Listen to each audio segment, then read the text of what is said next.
Аламүдүн районунда адам өлтүрүүгө шектелип, Төмөнкү Аларча айылынын 34 жаштагы тургуну кармалды. Бул тууралуу Чүй облусунун ички иштер башкармалыгынан билдиришти.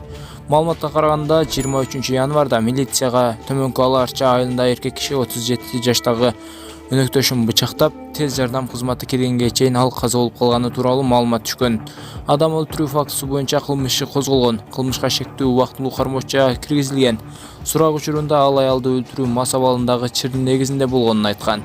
Кармалган адам убактылуу кармоочуга киргизилген. Учурда тергөө иштери уланууда. Бүгүн 25 январдагы Жогорку кеңештин жыйынында депутат Шайлообек Атасов чоң кызматтарды ээлеген адамдардын кимисинин балдары армияда кызмат өтөп жаткандыгына кызыкты.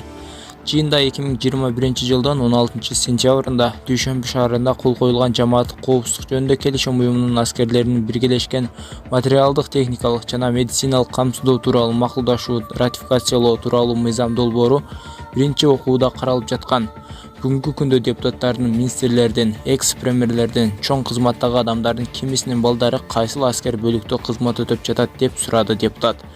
Коргоо министринин биринчи орун басары Алмазбек Карасартов аскердик кызмат өтөөгө келгендер депутаттын, министрдин же премьердин баласы деп бөлүнбөй турганын белгилеп, депутат Искендер Матраимовдун мурунку президент Алмазбек Атамбаевдин баласы генерал Камчыбек Ташиевдин балдары кызмат өтөгөн деп жооп берди.